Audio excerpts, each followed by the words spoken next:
ಶ್ರಾವಣ ಮಾಸದಲ್ಲಿ ಪಾಲಿಸಬೇಕಾದ ನಿಯಮಗಳೇನು? ಮಹಾಲಕ್ಷ್ಮೀ ದೇವಿ ಪ್ರೀತಿಗೋಸ್ಕರ ಮಾಡಬೇಕಾದ ಕೆಲಸಗಳೇನು?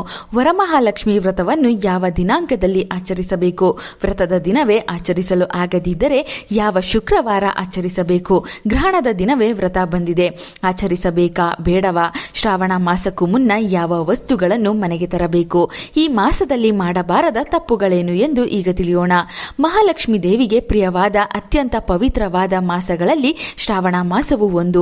ಶ್ರೀ ಮಹಾಲಕ್ಷ್ಮಿ ವಿಷ್ಣು ದೇವರ ಜೊತೆ ಶಿವನಿಗೂ ಅತ್ಯಂತ ಪ್ರಿಯವಾದ ಮಾಸವೆಂದರೆ ಅದು ಶ್ರಾವಣ ಮಾಸವಾಗಿದೆ. ಈ ಮಾಸದಲ್ಲಿ ಮಾಡುವ ಲಕ್ಷ್ಮೀ ಪೂಜೆಯಿಂದ ಕಠಿಣವಾದ ಬಡತನ ದೂರವಾಗಿ ಮಹಾ ಅದೃಷ್ಟ ಐಶ್ವರ್ಯ ಪ್ರಾಪ್ತಿಯಾಗುತ್ತದೆ.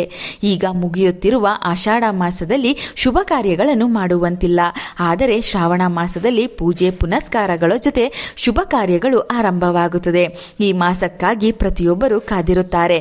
ಶ್ರಾವಣ ಮಾಸವು ಆಗಸ್ಟ್ 13ನೇ ತಾರೀಕಿನಿಂದ ಆರಂಭವಾಗಿ ಸೆಪ್ಟೆಂಬರ್ 11ನೇ ತಾರೀಕಿನಂದು ಮುಕ್ತಾಯವಾಗುತ್ತದೆ. ಈ ವರ್ಷ ಬಂದಿರುವ ಶ್ರಾವಣ ಮಾಸವು ಗುರುವಾರದ ದಿನ ಆರಂಭವಾಗುತ್ತದೆ. ಈ ಮಾಸದಲ್ಲಿ ಒಟ್ಟು 4 ಶ್ರಾವಣ ಶುಕ್ರವಾರಗಳು ಬಂದಿವೆ, 4 ಶ್ರಾವಣ ಮಂಗಳವಾರಗಳು ಬಂದಿವೆ, 4 ಶ್ರಾವಣ ಸೋಮವಾರಗಳು ಬಂದಿವೆ. 14 ಆಗಸ್ಟ್, 21 ಆಗಸ್ಟ್, 28 ಆಗಸ್ಟ್, 4 ಸೆಪ್ಟೆಂಬರ್ 4 ಶ್ರಾವಣ ಶುಕ್ರವಾರಗಳಾದರೆ 18, 25, 1, 8ನೇ ತಾರೀಕಿನಂದು ಶ್ರಾವಣ ಮಂಗಳವಾರಗಳು.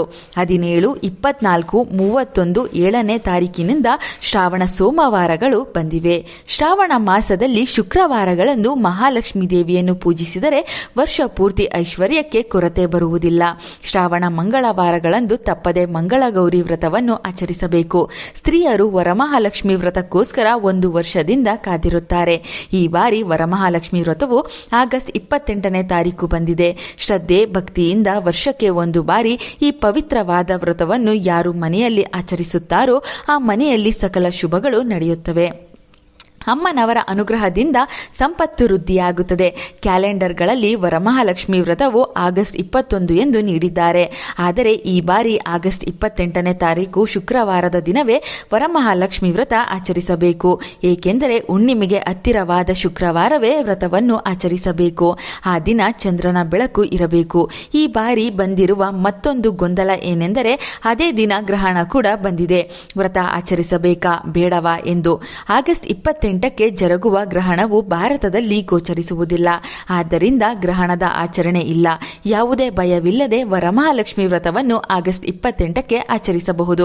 ಅಕಸ್ಮಾತ್ ವರಮಹಾಲಕ್ಷ್ಮಿ ವ್ರತದ ದಿನ ಮಹಾಲಕ್ಷ್ಮಿ ಪೂಜೆ ಮಾಡಲು ಸಾಧ್ಯವಾಗದಿದ್ದರೆ, ತಿಂಗಳ ಸಮಸ್ಯೆ ಜೊತೆಗೆ ಇತರ ಕಾರಣಗಳಿಂದ ಪೂಜೆ ಮಾಡಲು ಸಾಧ್ಯವಾಗದಿದ್ದರೆ ನವರಾತ್ರಿಯಲ್ಲಿ ಅಶ್ವಯುಜ ಮಾಸದ ಶುಕ್ಲ ಪಕ್ಷದ ಶುಕ್ರವಾರದ ದಿನ, ಅದರಲ್ಲೂ ಹುಣ್ಣಿಮೆಗೆ ಸಮೀಪವಿರುವ ಶುಕ್ರವಾರದ ವ್ರತ ಆಚರಿಸಬಹುದು. ಶ್ರಾವಣ ಮಾಸ ಆರಂಭಕ್ಕೂ ಮುನ್ನ ಕೆಲವು ವಸ್ತುಗಳನ್ನು ಮನೆಗೆ ತಂದಿಟ್ಟುಕೊಂಡರೆ ತುಂಬಾ ಒಳ್ಳೆಯದು.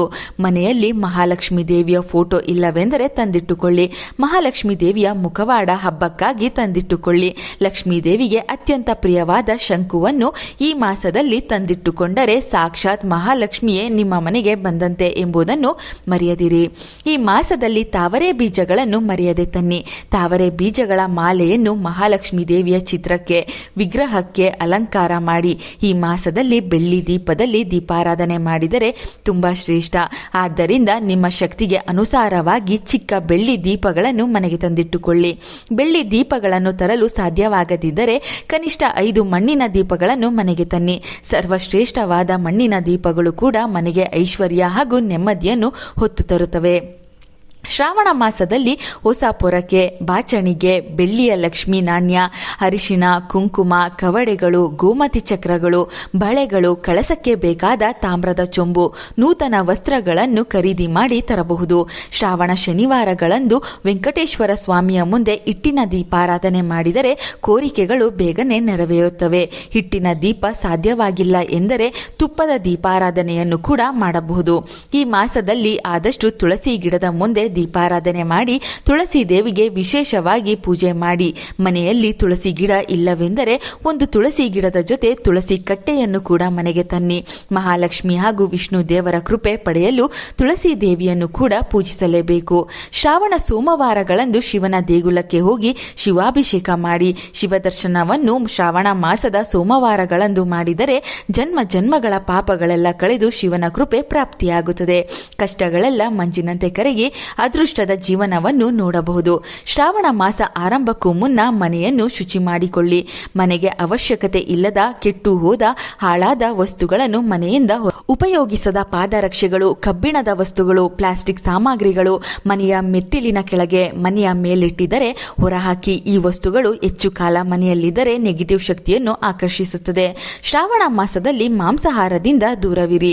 ನಿಮ್ಮ ಯಜಮಾನರು ನಿಮ್ಮ ಮಾತನ್ನು ಕೇಳದೆ ಮಾಂಸಾಹಾರ ತಿನ್ನಲೇಬೇಕು ಎಂದರೆ ಹೋಟೆಲ್ನಲ್ಲಿ ಸೇವಿಸಲು ಹೇಳಿ.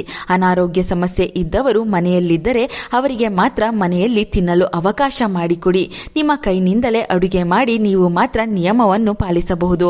ಶ್ರಾವಣ ಮಾಸದಲ್ಲಿ ಮಹಾಲಕ್ಷ್ಮಿ ದೇವಿಯು ವರಮಹಾಲಕ್ಷ್ಮಿ ರೂಪದಲ್ಲಿ ಮನೆಗೆ ಬರುತ್ತಾಳೆ. ಆದ್ದರಿಂದ ಈ ಮಾಸದಲ್ಲಿ ಕೇವಲ ಮನೆಯನ್ನಷ್ಟೇ ಅಲ್ಲದೆ ಮನಸ್ಸನ್ನು ಶುದ್ಧವಾಗಿಟ್ಟುಕೊಳ್ಳಿ. ಯಾರೊಂದಿಗೂ ಜಗಳ ಮಾಡದೆ, ಕೆಟ್ಟದ್ದನ್ನು ಆಲೋಚಿಸದೆ ಮನಸ್ಸನ್ನು ಶಾಂತವಾಗಿಟ್ಟುಕೊಳ್ಳಿ. ಈ ಮಾಸದಲ್ಲಿ ಮಹಾಲಕ್ಷ್ಮಿ ದೇವಿಯ ಕಥೆಗಳನ್ನು ಕೇಳಿ. ಮನೆಯಲ್ಲಿರುವ ಮಕ್ಕಳಿಗೂ ಈ ಕಥೆಗಳನ್ನು ಹೇಳಿಕೊಡಿ. ಮಕ್ಕಳ ಕೈನಲ್ಲಿ ಜಲದಿಂದ ಈ ಮಾಸದಲ್ಲಿ ಶಿವಾಭಿಷೇಕ ಮಾಡಿಸಿದರೆ ವಿದ್ಯೆಯು ಪ್ರಾಪ್ತಿಯಾಗುತ್ತದೆ. ಶ್ರಾವಣ ಮಾಸದಲ್ಲಿ ಸಾಕ್ಷಾತ್ ಶ್ರೀಕೃಷ್ಣ ಜನಿಸಿದ್ದು ಇದೇ ಮಾಸದಲ್ಲಿ. ವಿಷ್ಣು ದೇವರು ಜನಿಸಿದ ಶ್ರವಣ ನಕ್ಷತ್ರದಿಂದ ಈ ಮಾಸವನ್ನು ಕರೆಯಲಾಗುತ್ತದೆ. ಹೊಸದಾಗಿ ಮದುವೆಯಾದ ದಂಪತಿಗಳು ಮೊದಲ 5 ವರ್ಷ ಮಂಗಳ ಗೌರಿ ವ್ರತವನ್ನು ಈ ಮಾಸದಲ್ಲಿ ಮಾಡಿದರೆ ಪತಿ ಪತ್ನಿ ನಡುವೆ ಎಂದಿಗೂ ಮನಸ್ತಾಪ ಬರುವಂತಿಲ್ಲ. ಈ ಮಾಸದಲ್ಲಿ ನಾಗರ ಪಂಚಮಿ, ವರಮಹಾಲಕ್ಷ್ಮಿ ವ್ರತ, ರಕ್ಷಾಬಂಧನ, ಶ್ರೀಕೃಷ್ಣ ಜನ್ಮಾಷ್ಟಮಿ, ರಾಘವೇಂದ್ರ ಸ್ವಾಮಿಗಳ ಆರಾಧನೆ ಬರುತ್ತದೆ.